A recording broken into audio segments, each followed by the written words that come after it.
Okay, today we're going to be looking at practicing for an interview. This could be an interview for a current job that you're looking to get right now. Are you going to go apply at Denny's? Are you going to go apply at Domino's? Are you going to go apply at In-N-Out, Chick-fil-A? Or this could be a future job during college or after college that you always want to think about preparing yourself for the interview so you walk in with the most confidence. This interview is selling yourself. You have to walk in thinking they are crazy not to hire me, and show them your best strengths, talk to them, practice ahead of time so that it comes across as your best self. So let's take a quick peek here. Before an interview, you should spend time practicing your responses to commonly asked questions. It could be helpful to write these questions and your practiced answers on note cards and say them out loud several times. I cannot tell you how important it is to actually practice saying it out loud several times. The more you practice, the more confident you feel. And as they ask you questions, you've already thought them through. You should be recording yourself answering one or more of these, and we're going to do that in a video assignment at the end tomorrow. Please make sure that your grammar and punctuation are good in this document before you submit the assignment. So part 1, please watch this video on 10 things you should never do during an interview. So if you click here and watch this video. If for any reason where you're watching from the video does not pop up, please just search online for interview tips of things you should not say. But for example, you should never speak negatively about a previous employer. Even if you hate your current job, even if you have a terrible manager, even if they run their establishment terribly, you should, when they ask you a question like, why are you leaving your current job? You should focus on the future and positivity instead of negativity. You could say, I'm looking for a new opportunity in a new industry.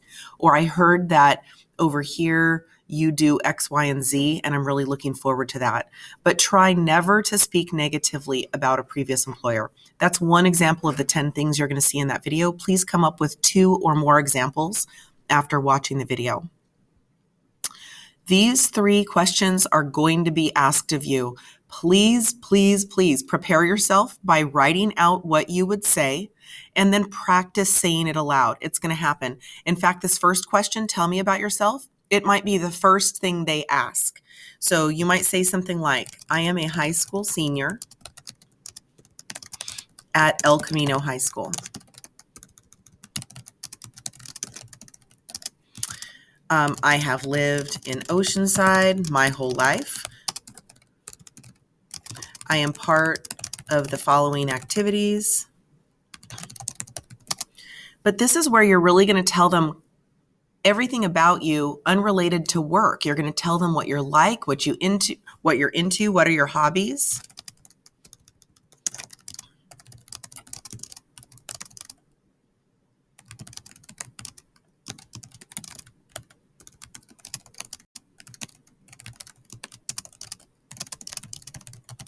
Etc. So this needs to be a short, brief response, but it needs to be long enough to give them a feel for who you are. So practice this one. Come down to maybe 4 to 5 sentences, a nice, concise statement to describe who you are so they get a feel for who you are before you even get started. What are your 3 greatest strengths? We just did lots of personality tests. We did the True Colors personality test. We did the Myers-Briggs personality test. From those tests, or search online for characteristics, what are your 3 greatest strengths? It might be that you are one of the most calm out of your friends, able to handle stressful situations. It might be that you are outgoing. It might be that you are good at prioritizing tasks. It might be that you always turn in assignments on time. I don't know. You tell me about you. What are your 3 greatest strengths? But make sure you've said these aloud, you've practiced these aloud, you've focused in on 3 positive strengths that you can say that are true, because you never want to say one that's not true. If I say that my greatest strength is being on time, I'm never on time, so I can't say that one. Only talk about your strengths that are true, okay? Pick at least 3, practice saying it. Right at the end of the interview, commonly they will say, "Why should I hire you?" and then smile. And so I would be an excellent addition to your team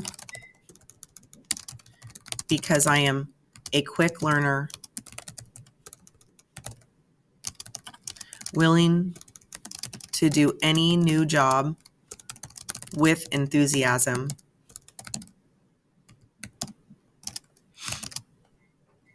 and work really well with others. Or you could say, I have a lot of experience in this area if you happen to have experience. So you could talk about your experience in that area. But please have a quick, concise answer ready of why they should hire you. And you don't want to talk a lot at this one. You just want to be because X, Y, and Z, done. You don't want to go, well, you should hire me because of this. And then this one time at my job, I did this and that. No, this is an end of an interview question where they're trying to see if you have a quick response already prepared for this. Have it ready, practice it aloud.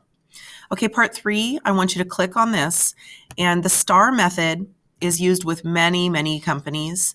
This is called a behavioral interview, and there's specific questions. So they're going to give you a situation. They're going to ask the task of what the goal you were working toward.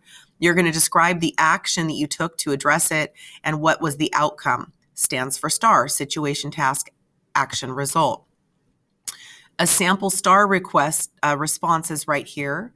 And then how to prepare for a behavioral interview is to recall recent situations that show your favorable behaviors, prepare short descriptions, be sure each story has a beginning, middle, and end, but keep it brief. Be sure the outcome or result reflects positively on you.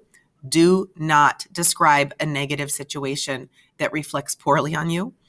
Be specific, don't generalize. Actually give a detailed accounting of something that describes or supports.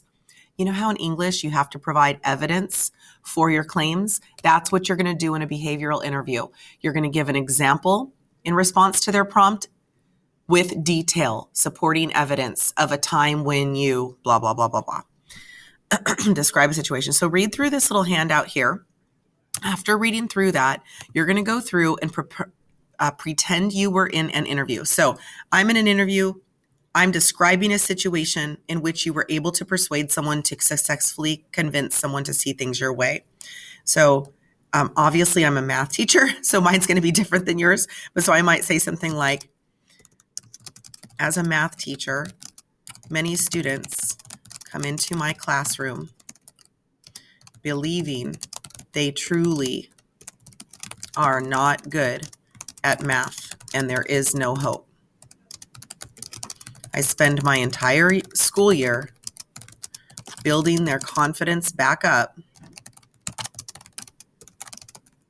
to make sure they understand that anyone can be good at math with enough practice. And then I would go further to describe a situation with a specific student and the outcome. So I'm going to give an example, make my claim, support it with evidence of a specific situation, and then give the result and the outcome of that situation. Next, to describe a time where you were faced with a stressful situation that demonstrated your coping skills.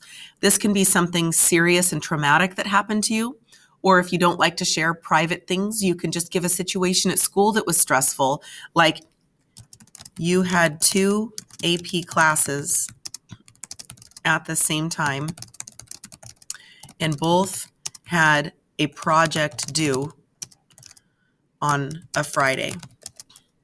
Since I play a sport, our practices are 3 hours a night. So I really had to budget my time evenly and be very careful with no outside activities that week to get the job done. I don't know. You think of a specific example that affected you in this way, a time where you were faced with a stressful situation that demonstrated your coping skills. If you don't have other work experience, you can talk about school. You can talk about classes. You can talk about your sports and activities. You can even talk about your family life. You can say that your sister keeps borrowing your clothes and you keep going to look for outfits the next day for school and your clothes are dirty or gone and not there. And how did you address the situation? How did you cope with the situation? So your situation is going to fit you and your experience. It's okay if you have no experience, just come up with something that fits this. Number 3, 4, 5, 6, 7, 8, 9, 10. You're going to finish all those out with your exact situations. Part 4, your questions. List 3 or more questions you would ask a potential employer.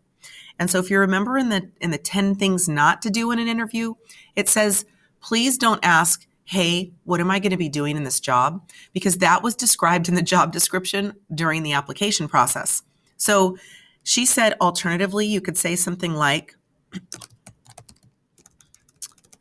can you describe what a normal shift would look like for me right when I would start?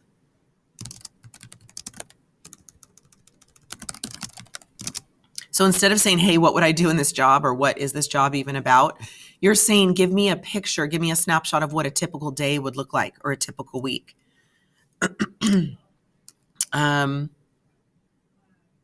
Anyways, come up with 3 or more questions in this section that you think you could ask them. You could ask them specifically about their company or business. You could ask them about the normal shift, etc. What could you ask that company? Okay, good luck answering these questions. Remember, we are going to video ourselves after the fact, practicing a couple of these. So you want to write these down and practice saying them aloud as many times as possible. Good luck.